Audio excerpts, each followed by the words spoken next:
एक ये क्वेश्चन है भाई आपका IIT JEE 2010 का है और वर्क एनर्जी एंड पावर का क्वेश्चन है। ठीक है, देखो भाई क्वेश्चन क्या है, a block of mass 2 kilogram is free to move along x axis. ठीक है, एक ब्लॉक है 2 किलोग्राम का और एक्स एक्सिस की डायरेक्शन में वो मूव कर सकता है। ठीक है, it is at rest and from t is equal to zero onwards it is subjected to a time dependent force. उस बॉडी के ऊपर एक इस तरह का फोर्स है जो टाइम डिपेंडेंट है, मीन्स वो टाइम के ऊपर डिपेंड करता है, वेरीज विद टाइम। ठीक है, इस तरह से वो वेरी करता है। F t in the x direction, x direction में वो मूव कर सकता है। The force F t varies with t as shown in figure.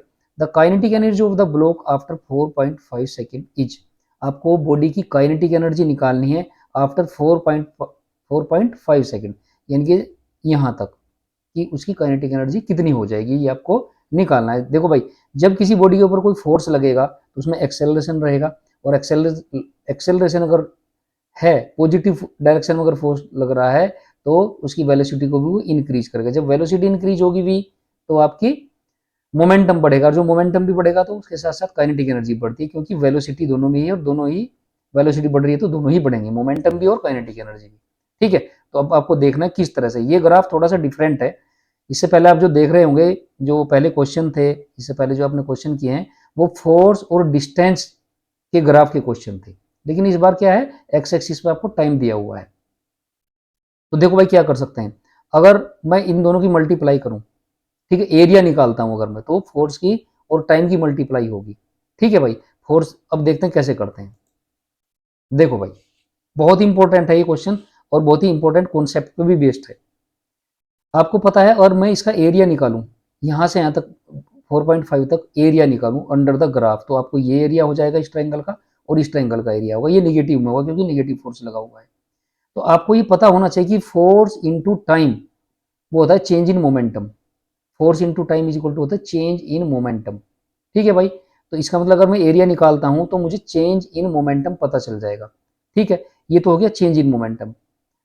अब change in momentum, initial momentum जो बॉडी का है, मोमेंटम होता है आपका एम वी, और इनिशियल मोमेंटम वेलोसिटी वो इनिशियल वेलोसिटी होगी जीरो, क्योंकि वो एट रेस्ट था, रेस्ट से स्टार्ट किया था उसने। तो जब इनिशियल वेलोसिटी जीरो है तो इनिशियल मोमेंटम P1 हो जाएगा उसका जीरो। इसका मतलब चेंज जो ग्राफ है ये एरिया अंडर दिस ग्राफ वो क्या होगा, P2 देगा आपका। चेंज इन मोमेंटम P2 ही होगा आपका, क्योंकि P1 जीरो हो जाएगा।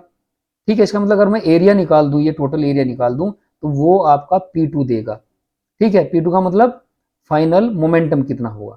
ठीक है, अगर मुझे फाइनल मोमेंटम पता चल गया तो काइनेटिक एनर्जी और मोमेंटम में ये रिलेशन है, इसको आप नोट कर लें और माइंड में सेव कर लें कहीं अच्छी जगह, क्योंकि काइनेटिक एनर्जी और मोमेंटम का रिलेशन ये है, ये बहुत जगह यूज होता है। ठीक है, जब आपको मोमेंटम पता चल गया फाइनल मोमेंटम, तो फाइनल काइनेटिक एनर्जी भी आपको इससे पता चल जाएगी।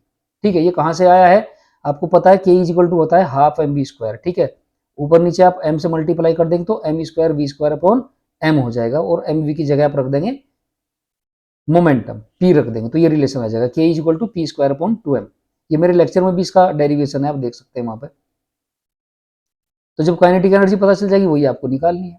बस हो गया क्वेश्चन भाई, 1 मिनट का क्वेश्चन है भाई, देखो कैसे करते हैं इसको आगे। सपोज ये एरिया है A1 और ये एरिया है A2।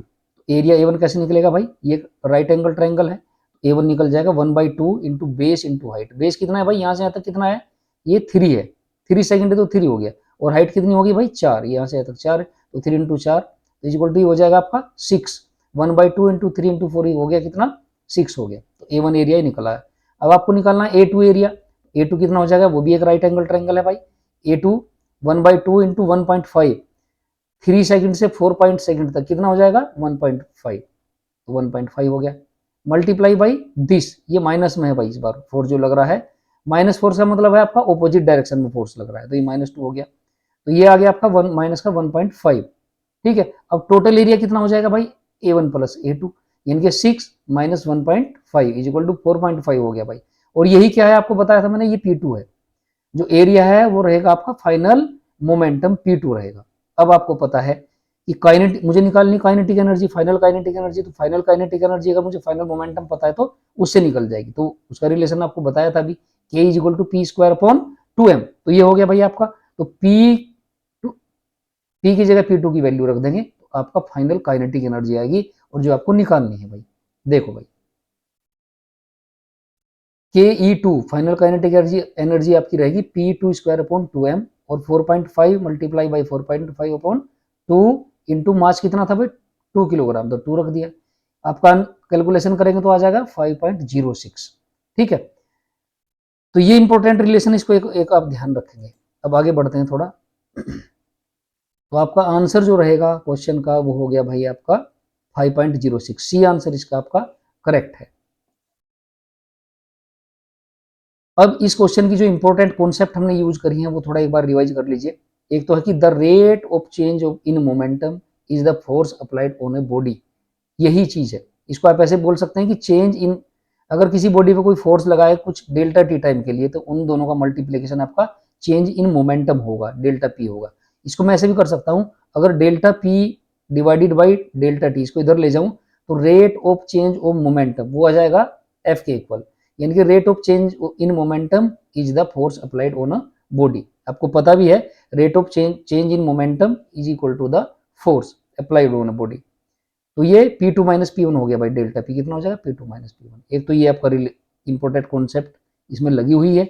दूसरी कॉन्सेप्ट इसमें है the relation between kinetic energy and momentum. Kinetic energy और मोमेंटम का रिलेशन आपको पता होना चाहिए। अगर आपने पोटेंट मोमेंटम निकाल दिया फाइनल तो आप काइनेटिक एनर्जी भी निकाल सकते हो फाइनल। हो सकता है थोड़ा और क्वेश्चन को मॉडिफाई कर दे, वो ऐसा पूछ सकता है कि फाइनल वेलोसिटी क्या होगी। आपको अगर फाइनल काइनेटिक एनर्जी पता चल गया, मास आपको पता है, तो आप फाइनल वेलोसिटी भी निकाल सकते हैं इससे। तो ये इंपॉर्टेंट कॉन्सेप्ट होगी भाई। अब एक इंपॉर्टेंट चीज ये है कि अगर आपने चैनल सब्सक्राइब नहीं किया है तो आप प्लीज सब्सक्राइब करें, और अच्छा लगा हो तो आप इसको शेयर भी कर दें और लाइक भी करें। एक और इंपॉर्टेंट चीज है, if you want to join my physics class, if you are studying in 9th 10th 11th और 12th, then you can join my physics class. ठीक है, मैंने अपना व्हाट्सएप नंबर दिया हुआ है यहाँ, आप मुझे कॉन्टैक्ट कर सकते हैं और क्लास को ज्वाइन कर सकते हैं। Thank you.